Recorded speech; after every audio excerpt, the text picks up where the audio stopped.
मेरो युट्युब च्यानलमा सबैजनालाई स्वागत छ।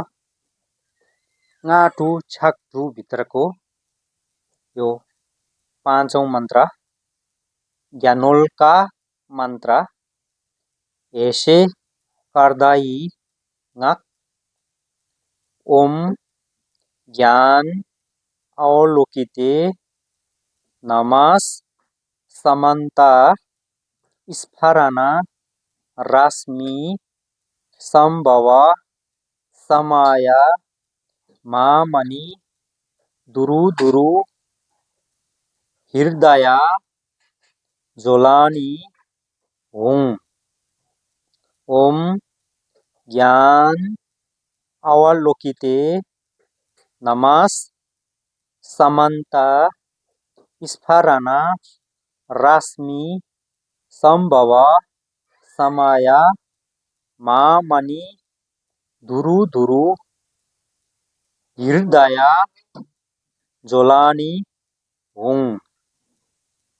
ओम मन्त्रको शिर ज्ञान एसे अवलोकिते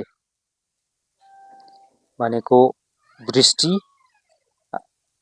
देख्ने अथवा हेर्ने, अवलोकिते भनेको नमा भने छक्छलो प्रणाम छ, समन्ता भने सम्पूर्ण सबै, स्फारना स्फारना भनेको चाहिँ प्रकाशित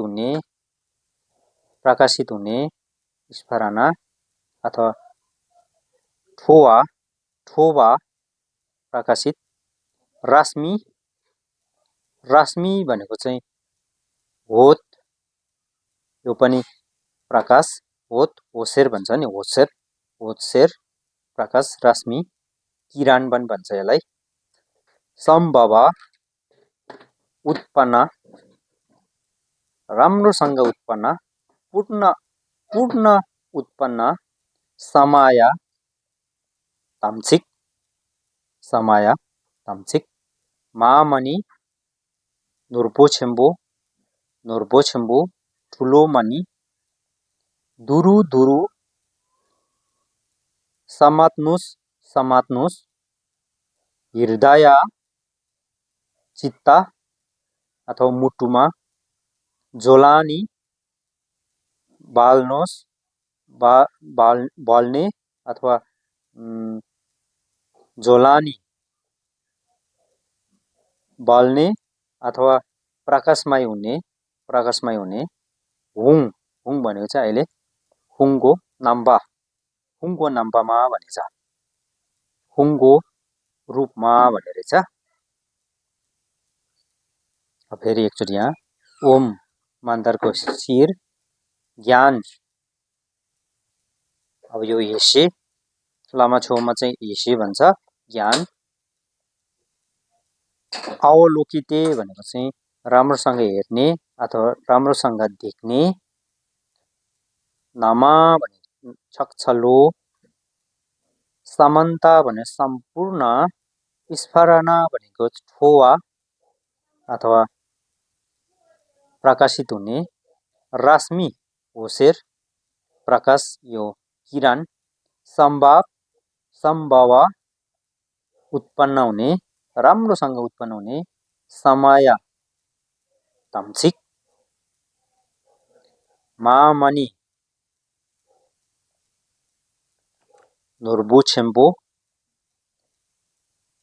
यो ठुलो मनि भनेको हो, दुरु दुरु भनेको समात्नुस, हृदय भनेको चाहिँ मुटु अथवा चित्त, जोलानी भनेको चाहिँ बाल्नु अथवा प्रकाशित हुनु, हुङ भनेको चाहिँ अहिले आकारको रूपमा लिएको रहेछ, हुङ भनेको हुङको जस्तो भन्ने रहेछ। अब यसको सम्पूर्णको निचोडमा चाहिँ के भनिन्छ भने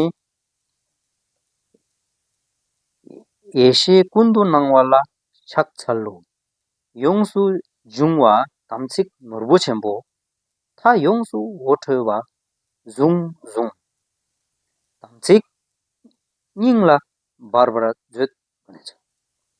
अब नेपालीमा भन्नु पर्दाखेरि चाहिँ यसको अर्थ चाहिँ यस्तो निस्किनेछ। सम्पूर्ण देख्न सक्ने ज्ञानलाई प्रणाम छ। पूर्ण उत्पन्न समय महामानी जुन चारैतिर प्रकाशित गर्न सक्नेलाई समात्नुस् समात्नुस्। समय चाहिँ चित्तमा झोलन हुन देऊ।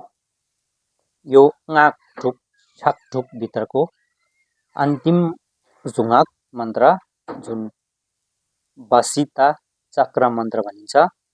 ओङ्ग्युर खोर्लोई ङाक। नमस् समन्त बुधनम ग्रहेश्वरी प्रबन्ध ज्योति मा समय सोहा।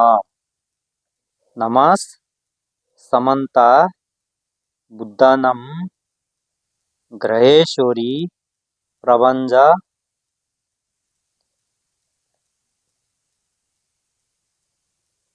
ज्योति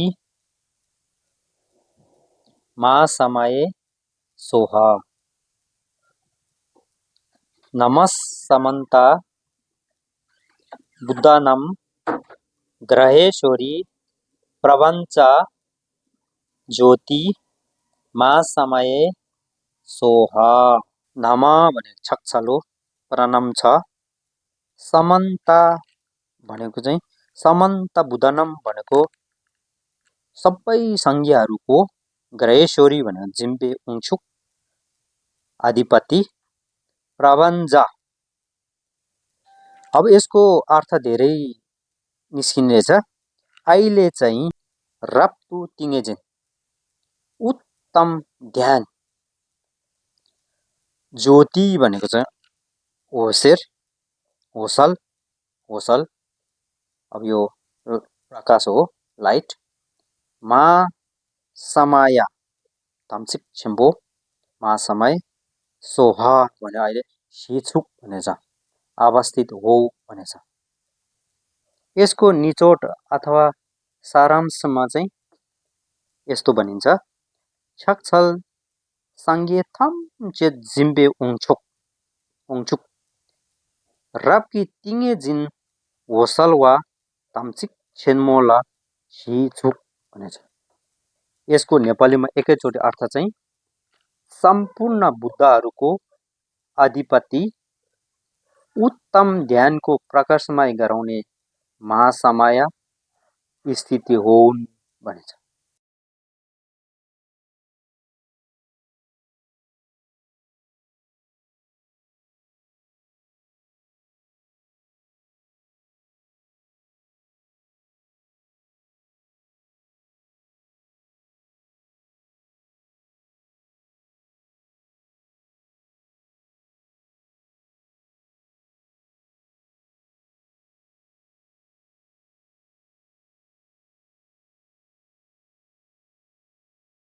अहिले चाहिँ यति पढ्ने तरिका र मोटामोटी अर्थ